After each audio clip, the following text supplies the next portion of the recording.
Pictures and stories continue to file out from Australia about the devastating fires. Next door's on fire. A satellite image from NASA. Oh my God. This is a real nightmare.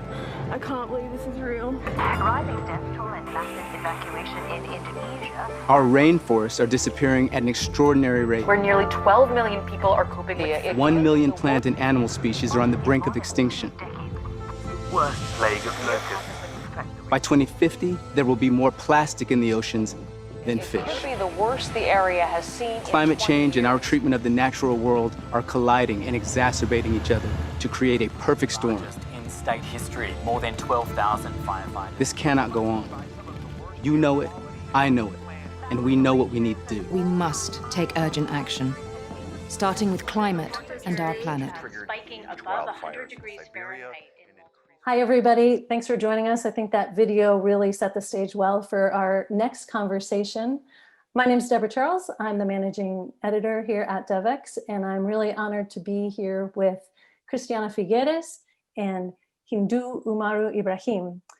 Christiana Figueres is an internationally recognized leader on climate change who headed up the UN Framework Convention on Climate Change from 2010 to 2016. And that eventually resulted in the historic Paris Agreement. And Hindou is a climate activist and an expert on Indigenous peoples' adaptation to climate change. She also offers us some real life examples of the impact of climate change as she is part of a pastoralist community in Chad. So welcome to you both. I'm really happy to have you here. Thank you very much for having us both. But you didn't say what is really the most important thing about us, Debbie, and that is we're actually very good friends. And that's the best part. I mean, I love the fact before we were having a little conversation ahead of time and Hindou was so excited just to be able to be here talking with Christiana.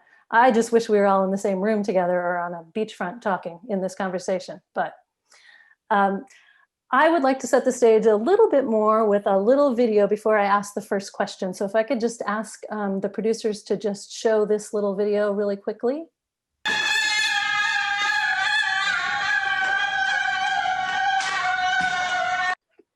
That is terrible. All sense of decorum totally lost forever.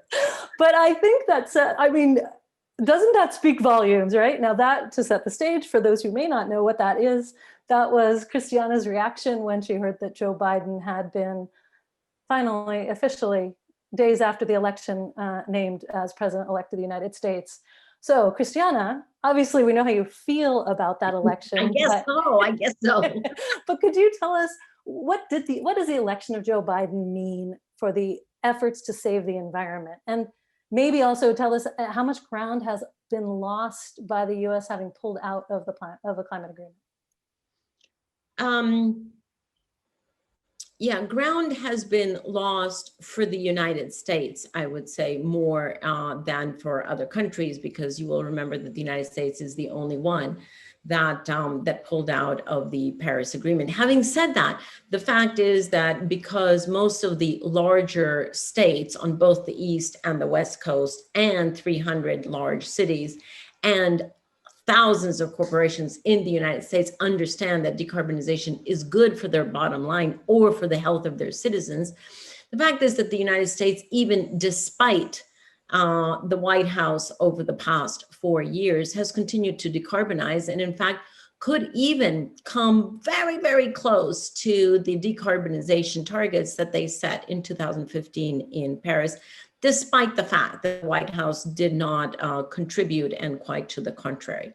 Now, the fact that that the United States will rejoin the Paris Agreement, dovetail back into global efforts, is, as you saw from my delight, is very good news.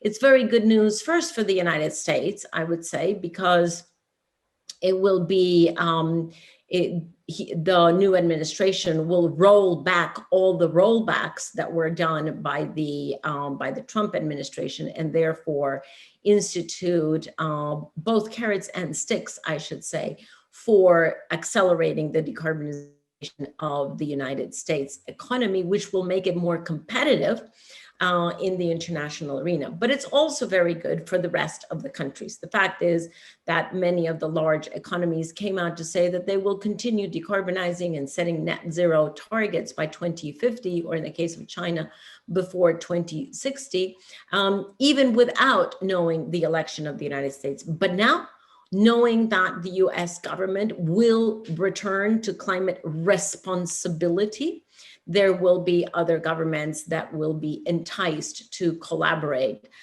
with the United States. But Debbie, I must say, the election of President-elect Biden is not only good news for climate change, it is actually good news for a host of different issues that are frankly related, such as inequality, such as respect for diversity, such as respect for people's opinions that may be different to ours, such as domestic violence, such as gender equality. All of these issues have really suffered hugely under the Trump administration.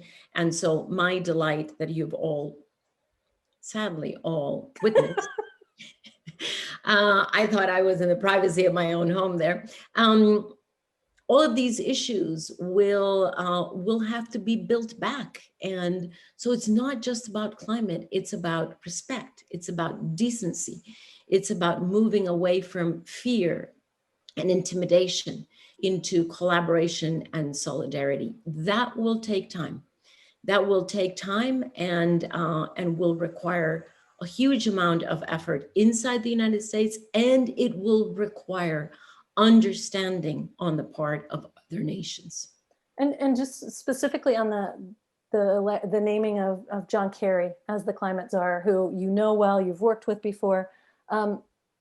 Interestingly, he said, all nations must raise ambition together or we will all fail together, and failure is not an option.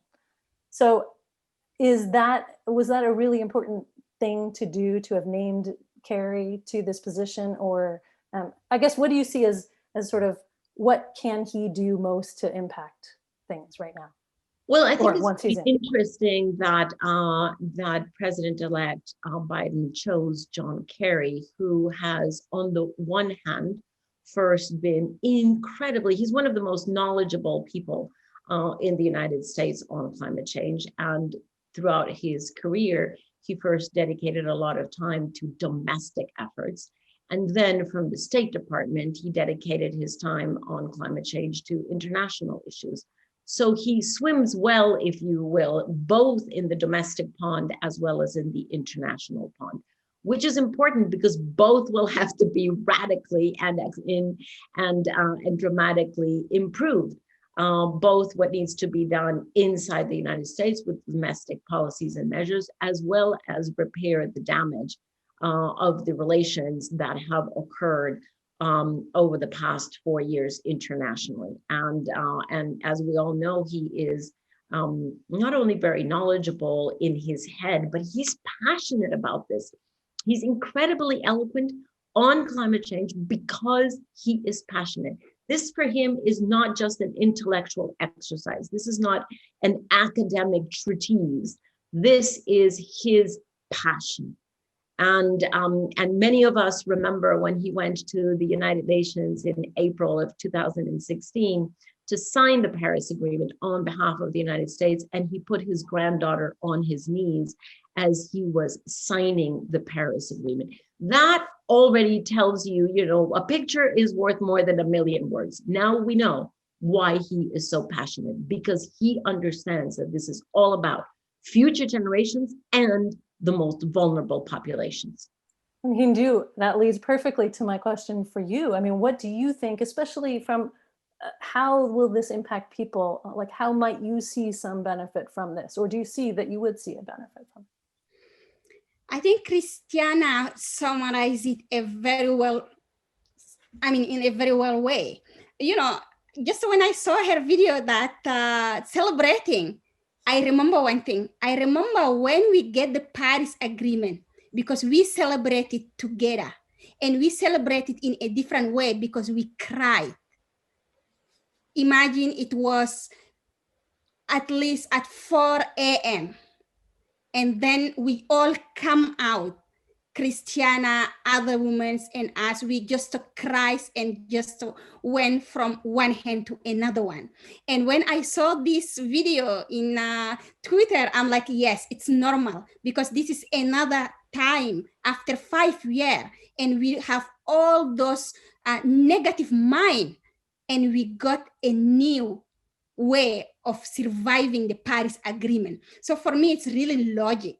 So my thoughts to that, I stayed here watching the TV until 3 a.m. And then they say like, no, you cannot get the result until tomorrow. And that's have been every day is going on and on until the week we got the result. Why I was just passionate, US is not my country. I mean, like I have nothing with all those politicians or whatever, but I have one thing. It was the exact time that US was drawing off from Paris Agreement, and it is also the opportunity that if the election change, they will come in. It's not they come in because it's important to have US. For me, it is important that each action they are taking can impact the life of my people back home. If they increase the greenhouse gases, if they let all the fossil fuel going on in US, all those will cross the ocean and come in my peoples who never use any single fossil fuel, who are already impacted. And when I saw that, I say, okay, finally, we are not getting only the climate issues, but we are getting also the social justice. And Christiana said, it is not only about the environment or climate, it is about the social justice. It is about responsibility. It is about sharing. It is about solidarity, how all of us can act together.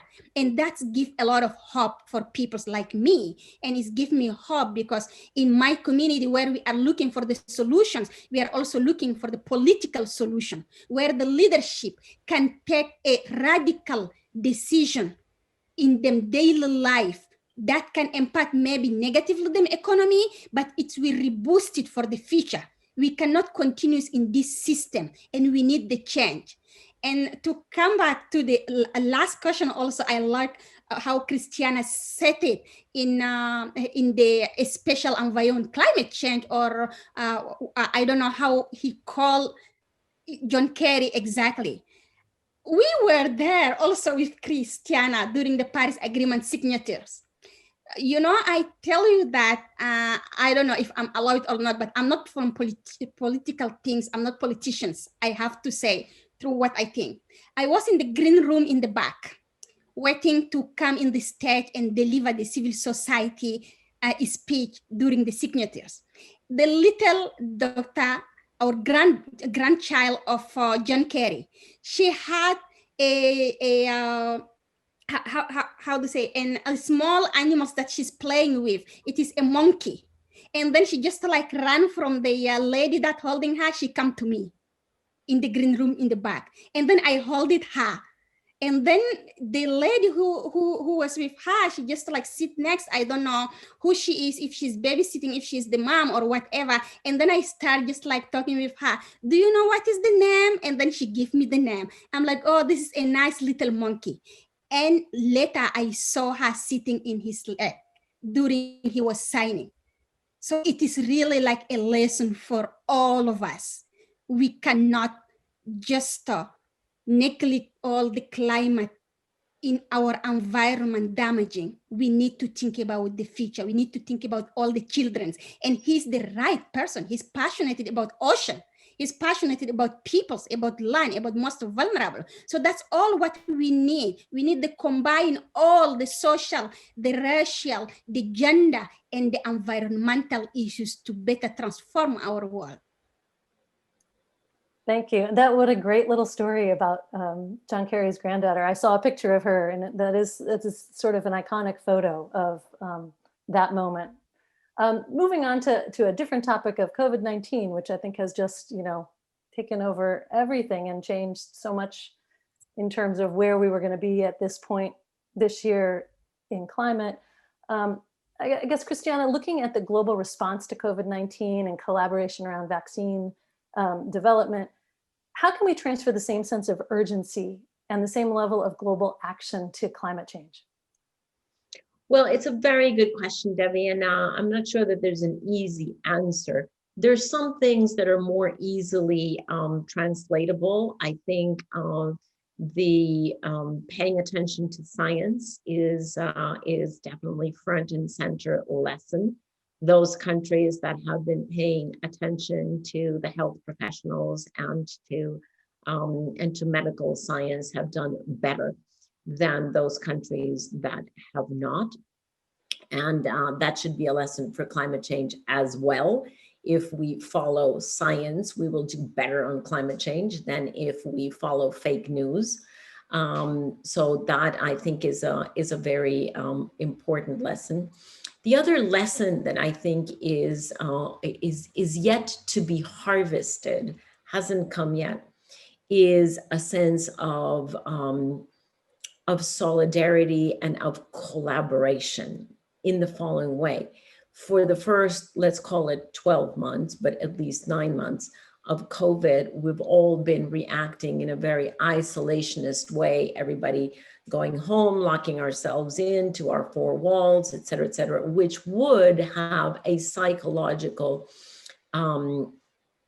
multiplying effect on our isolationist and egotistical ways of thinking and acting. That is understandable under COVID situation, at least during the first phase. But the interesting thing is that in order to get out of the COVID situation, we have to radically transform that. And we have to actually work in collaboration across the pharmaceutical industries, across countries, across regions, across different parts of the medical system, in order to be able to develop, produce, authorize, and distribute the vaccine to 7 billion people. That is not going to happen unless there is radical collaboration across all boundaries. And that's the same thing on climate.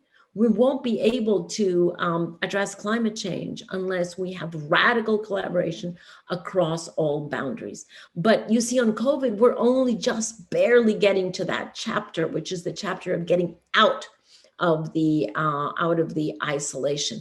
And so that's very interesting, because I think on climate, to a large extent, we have been very egotistical and very isolationist in our thinking and in our behavior.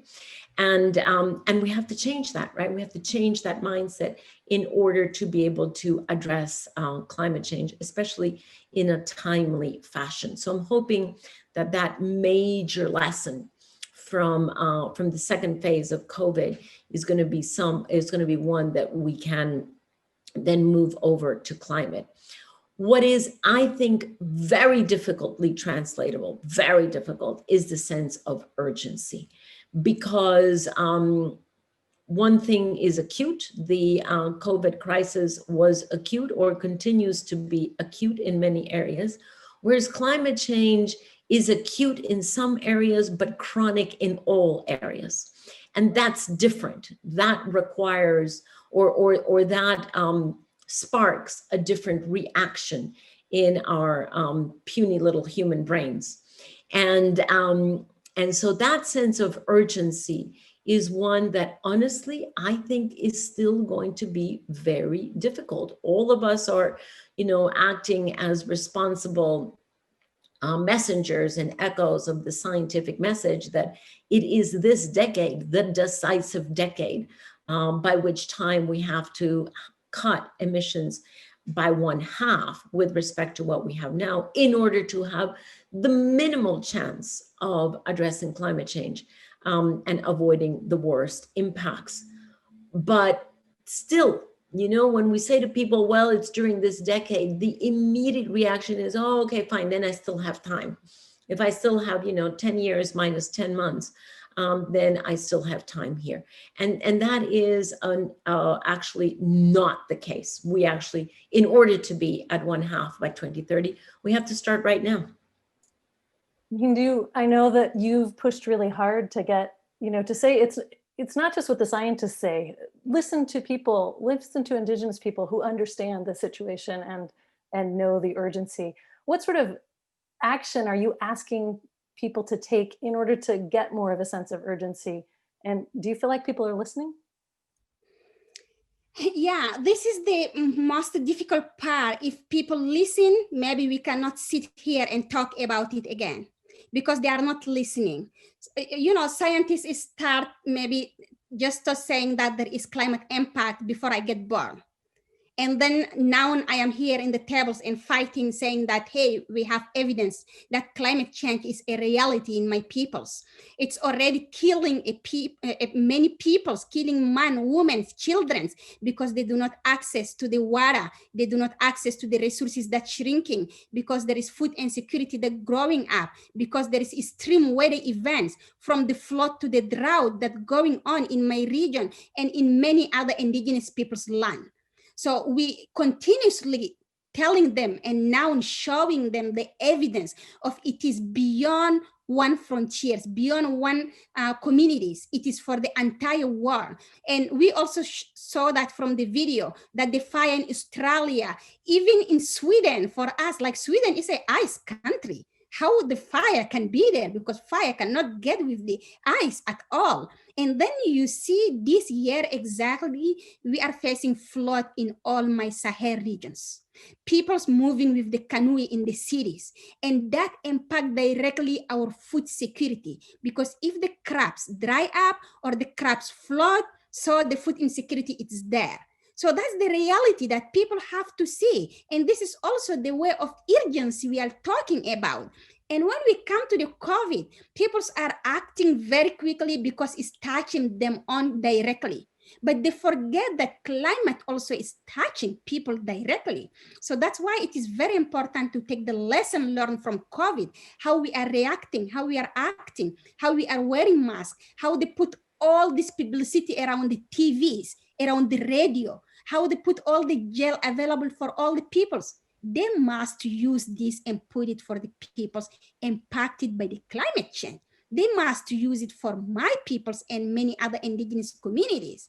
And it must be investment, not only in the health, but in the nature, because if we damage nature, we are damaging our health.